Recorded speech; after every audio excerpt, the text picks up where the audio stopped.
and welcome. I'm Michelle Marchant Johnson with Love Life Coaching, and I'm joined today by Dr. Joe Rubino, who is the CEO of Center for Personal Reinvention.com.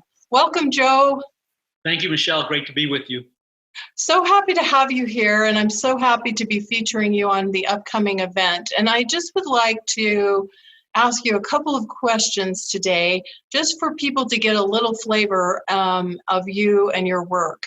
So can you tell me, Joe, what is one thing that you commonly see that holds people back from having the love or relationships that they truly desire?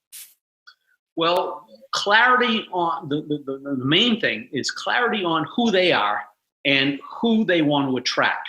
So let me explain that briefly. Most of us hold ourselves as somehow defective, unlovable, not good enough, flawed in some significant manner. More than 85% of the world's population, my research shows, has diminished self-esteem in one or more areas of life. So when you hold yourself as that diminished in some way, you set yourself up for self-sabotage, and you sabotage your future relationships. So you also tend to put on an act. You tend to not be proud of the person that you are, and you tend to demand that the person that you attract be more perfect than you are, that having qualities that you aspire to. And so that's kind of a setup for being disappointed, a setup for not having someone that's perfect show up. And then, again, the relationship becomes sabotaged. So what's possible here is for you to feel good about who you are, get clarity about your strengths, to put into place the missing elements that will turn your weaknesses into positive attributes that will empower you to feel good about yourself, and to get clarity around who you're going to attract, and that you're worthy of attracting someone who is consistent with the qualities that you hold dear, the love that you are as a person, the benefits that you'll bring to a relationship, the attributes that someone would be so lucky to have in you if they were to have you as their partner. So those are the qualities. And when you hold yourself in that kind of high esteem, and your energy is conducive to attracting someone consistent with those qualities, your relationships not only stands a great chance of being a positive, empowering one, but you'll also feel great about developing it as you go along. Mm-hmm. Yeah, that was so well said. So I think you may have kind of already answered my second question a little bit, but let's just see if anything else comes forward. What is one thing that people can begin to do right now that can begin to shift things for them so that they can move toward having that relationship and that love that they desire? Well, one of the most powerful things that you can do is to, moment by moment, manage your moods and manage your interpretations. Now, let me explain what I mean by that. We all are wired to have one of three predominant moods, usually, maybe four: anger, sadness, fear, or anxiety. And what happens is when someone speaks, when someone does something, we typically react to whatever it is that based on our predominant mood. So if our predominant mood is anger and someone says something that offends us, which is common for people that listen to be offended or listen from anger, then we'll respond in anger. Anger has us be forceful. It has us dominate other people and avoid being dominated. It has us feel powerful in the moment, but it has a lot of negative side effects too. It destroys relationships. It communicates an energy that isn't attractive to others, and it isn't conducive to attracting the kind of person that we want to be happy with. The second type of typical emotion is sadness. Something like 350 million people are addicted to sadness and don't know it. It's not that these people want to be sad. It's just that they create interpretations in their lives that make them sad. And so if you're addicted to sadness, you can now start to look for the good in everything. You can start to look with gratitude toward what people say and do and who they are for you. So you can now start to shift out of that and know that everything that happens in your life is good and that you're not a victim. You don't have to sit on your pity pot. You don't have to have people feel sorry for you because you have so much going for you, so much to contribute in your life. The third predominant emotion is fear. 26% of women, 16% of men are addicted to fear. They listen to be afraid. So relationships scare them. Men scare them if you're a woman.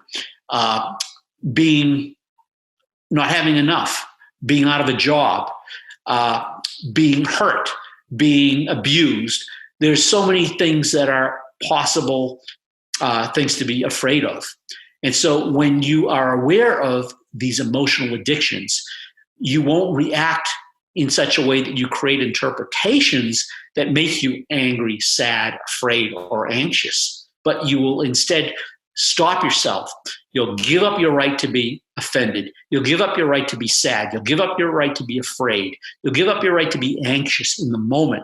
And you'll say, what is another interpretation that I can create that has none of these negative emotions attached to it that I can now associate with what was just said or done so that it empowers me to move forward? And then you're going to be able to take some action that empowers you based upon what your greatest fear is. So that if someone asks you out on a date and your fear is, well, I just won't know what to say. I won't feel like I'm good enough to be with this person. You're going to stop. You're going to recognize the emotion of fear. You're going to release the fear. You're going to count backward from 5 to 4 to 3 to 2 to 1. You're going to ask yourself, are you willing to give up your right to be invalidated, to be afraid? And the answer, if you decide is yes, then you're going to ask yourself, what is a new interpretation that I can take that will empower me to move forward? And maybe the interpretation in that moment that you're asked out for the date is, I'm going to use this as an opportunity to be authentic, to share my love and to share my authentic communication with this person, and to develop who I am and who I want the world to know me for. So that's just one example of managing your interpretations moment by moment and managing your emotions so that they work for you instead of against you. Yeah, I just love what you said there, Joe. I think this is so incredibly powerful. And this is a really simple example and almost a little bit humorous. But I can remember when I was coaching a client a few years back. She lives in London, and wonderful woman, lovely, beautiful woman. And she had a lot of fear about dating, and she had met this guy through our work. Things were going really well. And she showed up in one of our coaching sessions. And the first thing she said was, what if this all turns out really badly and it's just a disaster?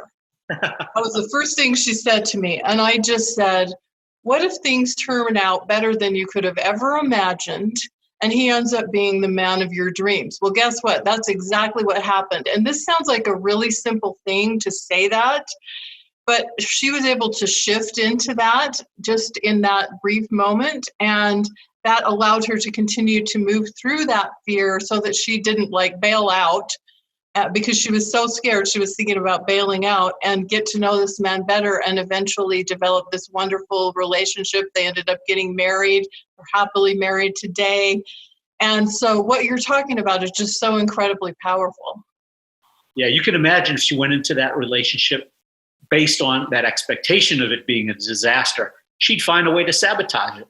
Exactly. And she'd get to be right about it, and she'd get to be right about how she held men, and she'd get to be a victim, and she'd feel sorry for herself and, invoke the pity of other people when she told her story about what a jerk the guy was and all the rest. And it becomes a self-fulfilling prophecy, just like the other self-fulfilling prophecy of expecting him to be a wonderful guy and the man of her dreams. Yeah, exactly. So thank you so much, Joe, for sharing today. And also for all of you that are watching, this is just a little tiny flavor of Joe's full interview that will be featured on the upcoming Ready for the Right Guy series. So we want to invite you to click on the link below this video that you're listening to and sign up to join us. It's entirely free to listen to the series, and I'm featuring Joe and many other top relationship experts as well. And I know you're going to enjoy it, so don't miss out. Click on the link below. Be sure to join us, and we'll see you soon on Ready for the Right Guy. Bye-bye for now. Bye. Looking forward to it.